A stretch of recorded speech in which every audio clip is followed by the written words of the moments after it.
Hello everyone, welcome to my channel. In today's video we will discuss next topic of thermodynamics, that is enthalpy. This is another thermodynamic property which means the total heat content at constant pressure. Total heat content means heat is given or heat released. This is the heat content. So total heat content at constant pressure, that we call as enthalpy. It is generally denoted by letter H. Its units are joules. We can also call it joules per mole when we consider molar enthalpy. Molar enthalpy means when we consider the amount of substance is 1 mole. Then it is molar enthalpy and units will become joules per mole. Now we will derive its expression from first law of thermodynamics. From first law of thermodynamics, what's the first law of thermodynamics? First law of thermodynamics. What's the expression for first law of thermodynamics? What's the expression basically? Delta U is equals to Q plus W. This is the expression for first law of thermodynamics. As I already told you, when we want to consider a small change, then we write D instead of delta. So this is du is equals to Q plus W. Now we can also write it as du is equals to Q minus P dV, because we know that work done is equals to minus P dV. Now Q is equals to, Q will keep here and du will remain here and P dV moves here, then it will become P dV. Here we are studying about enthalpy. What was the definition? Total heat content at constant pressure. Now if we consider the pressure is constant, at constant pressure, this Q can be replaced by H, because this will become enthalpy. So this will be your first equation. From ideal gas equation, what's the ideal gas equation which I use a number of times, which is from ideal gas equation PV is equals to nRT. Now see, is there any PV term in this equation? Yes, this is. Now using equation 2 in equation 1, what will become? H is equals to du plus P nRT. But here P dV, P is constant and dV is the change. Now see here, temperature is constant and this n can be changed. So we can write it as delta Ng. So this will become another equation. Here delta Ng means change in number of moles of gaseous substance. Number of moles of gaseous substance only. For example, if we consider CaCO3, it will break into CaO plus CO2. This is solid, this is again solid, and this is gas. If we consider for this reaction the change delta Ng value, delta Ng for this reaction is number of moles in products. Delta Ng for this reaction is number of moles, gaseous moles in product 1. Yes. In reactant side, no, it will become 0. But we have to consider only gaseous substance. Here gaseous substance is only carbon dioxide. So this is delta Ng. Enthalpy is the state function. From the above derivation, we conclude that enthalpy is a state function. We come to this conclusion: H is equals to du plus P dV. If we consider this equation, now for the initial state, H2 is equals to H1 is equals to U1 plus PV1. We consider P as a constant. Then final state is what? H2 is equals to U2 plus PV2. Now, subtracting 1 from 2, then it will become H2 minus H1, U2 plus PV2 minus U1 plus PV1. We can write H2 minus H1 as change delta H, U2, bring U1 here, U2 plus PV2, open the brackets, U1 minus PV1. Then after this I am solving here. Delta H equals to U2 minus this U1 and U2 become together. In between the sign is plus, P remains constant and taken as common, V2 minus V1. Then you can write it as delta H is equals to delta U plus P delta V. This will be your enthalpy change. This proves that enthalpy is a state function. Now enthalpy is an extensive property. Extensive properties are those properties which depends on the mass of the substance. Got it? Now we will derive a relation between heat of reaction at constant pressure and volume.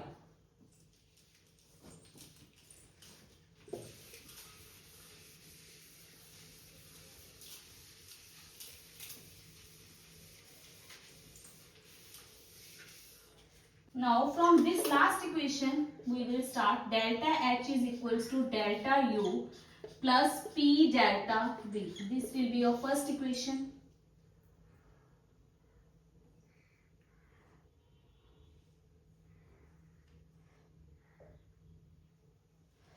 If P delta V, what's the meaning of delta V? We can also write this equation as in this form. Delta U plus P V2 minus V1, or delta H is equals to delta U plus P V2 minus P V1. This can also be written as this. Now for ideal gas equation. For ideal gas equation is PV is equals to nRT. PV1 is equals to N1RT and PV2 equals to N2RT. This is the third equation. Using third in second, delta H is equals to delta U plus N2RT minus N1RT. Now we taken RT as a common, N2 minus N1 RT common, and then delta U is plus, this will become delta Ng RT, delta H. This is the another way to derive the above expression again. From this expression, we have already studied that delta H, enthalpy, is the heat at constant pressure. So we can write as Qp is equals to delta H, delta U. This is the internal energy at constant volume, volume constant in this case. Then it will become equals to delta U. Now we can put Qp and Qv instead of delta H and delta U. Then what will be our equation will become, if we put Qp equals to QV plus delta Ng RT. So this is the relation between heat of reaction at constant pressure and volume. This is heat of reaction at constant pressure and this is heat of reaction at constant volume. So this expression gives the relation between these two terms. Now heat capacity. Heat capacity is another thermodynamic term which means amount of heat required to raise the temperature of a substance by 1 degree Celsius. What is amount of heat required?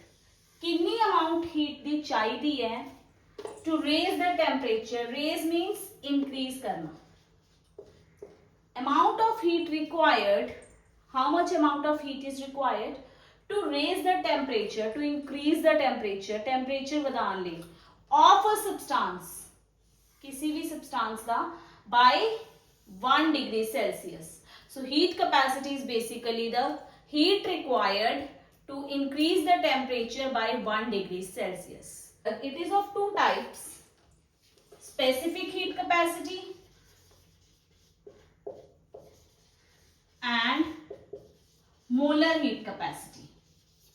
Specific heat capacity and molar heat capacity. Now their definitions will remain same. Specific heat capacity, amount of heat required to raise the temperature of 1 gram of a substance. Here the mass is fixed.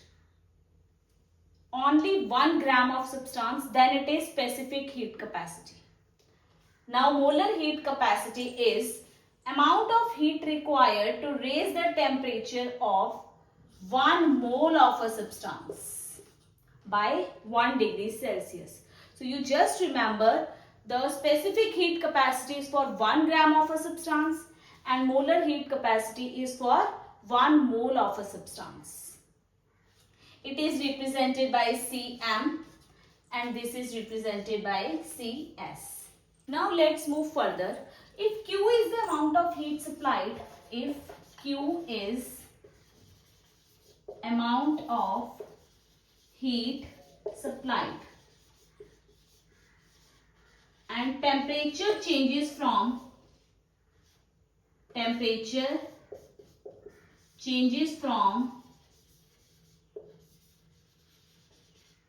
T1 to T2, then heat capacity is equals to CQ upon delta T. This delta T is what? T2 minus T1. This is the change in temperature. Now if we consider about a small change, then we can write it as del Q means small amount of heat and dt, this is a small change in temperature. This will be the expression for heat capacity. Amount of heat required to raise the temperature of a substance by 1 degree Celsius. So it is formula is heat divided by temperature. For a small change we consider delta and del. For large change we have considered delta T. Now we consider specific heat capacity. This specific heat capacity is classified into two parts. Specific, I am writing HC for heat capacity. Specific heat capacity at constant pressure and specific heat capacity at constant volume.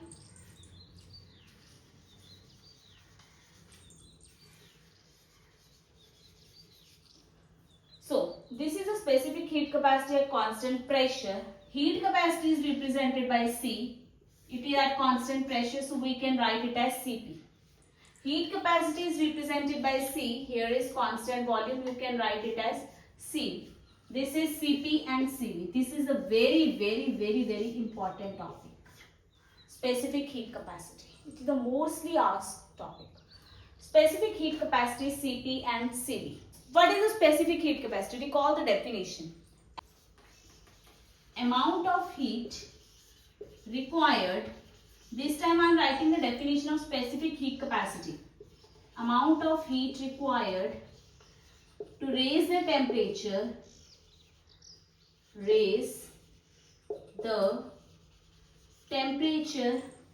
of 1 gram of substance to 1 degree. Amount of heat required to raise the temperature of 1 gram of a substance to 1 degree Celsius.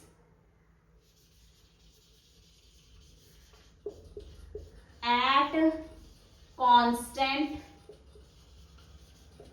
if we write P, pressure at constant pressure, then this will be the definition of specific heat capacity at constant pressure. If we write constant volume here, then this will be the definition of specific heat capacity at constant volume. Definition remains same. The difference is what thing is constant. Now, from first law of thermodynamics, we will derive its expression.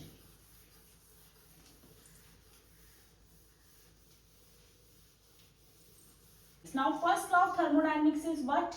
For a small change, delta Q is equals to du plus PdV. This is for the small change. When we divide this equation by dt. Del Q by dt equals to du by dt plus PdV by dt. We have recently studied del Q upon dt is equals to what? Heat capacity C. du over dt plus PdV over dt. Now we can also write it as du plus PdV over dt. This is the specific heat capacity. Now we have two conditions: at constant volume, at constant pressure. First we will consider at constant volume. If the volume is kept constant, this factor will become 0. Then C is equals to du over dt at constant volume. This is Cv. Now in second case, if we keep this pressure constant, what will happen? C is equals to du over dt plus, keeping this pressure constant and remains outside, then we differentiate dV over dt. Now we know that H is equals to U plus PV. On differentiating, it will become dH is equals to du plus PdV. On dividing with temp dt, it will become dH over dt, du over dt plus PdV over dt. This will equation 1 and this will equation 2. The right side on both the equation is same. So we can write it as, this equation as, here we will keep pressure constant. So Cp is equals to dH over dt at constant pressure. So these are two equations for Cp and Cv. Specific heat capacity at constant volume, specific heat capacity at constant pressure. After this, we will discuss the most important relation, which is very, very, very important. Relationship between Cp and Cv. Relationship between, mark it, very, very important.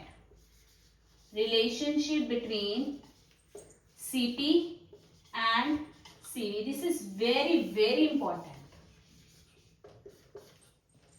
We know that Cv is equals to du over dt and Cp is equals to dH over dt.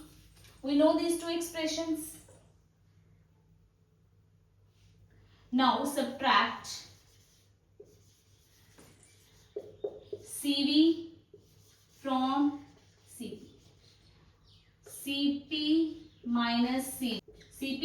Cv equals to dH over dt plus, subtract, minus du over dt. This will become your first equation. Now we know that H is equals to U plus PV. For ideal gas equation, PV is equals to nRT. If this n is 1, then it will become PV is equals to RT. Using this expression in this equation, and we get H is equals to U plus RT. Differentiate this equation with respect to T. What you will get? dH over dt is equals to du over dt plus dr. Differentiate will be done for those terms which are not constant. Here this r is constant, it is kept outside, and dt over dt. Differentiation of dt over dt is 1. Means when we differentiate dx over dx, then it is 1. This is the differentiation of x with respect to x. Now after this, what you get? dH is equals to du over dt plus r. After this, we can rearrange it. dH over dt, this will bring here, minus du over dt equals to r. This will become your second equation. Now see, is the right side of first equation and left side of second equation same? Yes. Then we can write it as from 1 and 2, Cp minus Cv equals to R. So this is the relationship between Cp minus Cv is equals to R. It will be equals to R only when the value of n is 1, means if we consider for 1 mole. But if we consider n number of moles, then it will become Cp minus Cv is equals to nR. That's all for today. Thank you and have a nice day.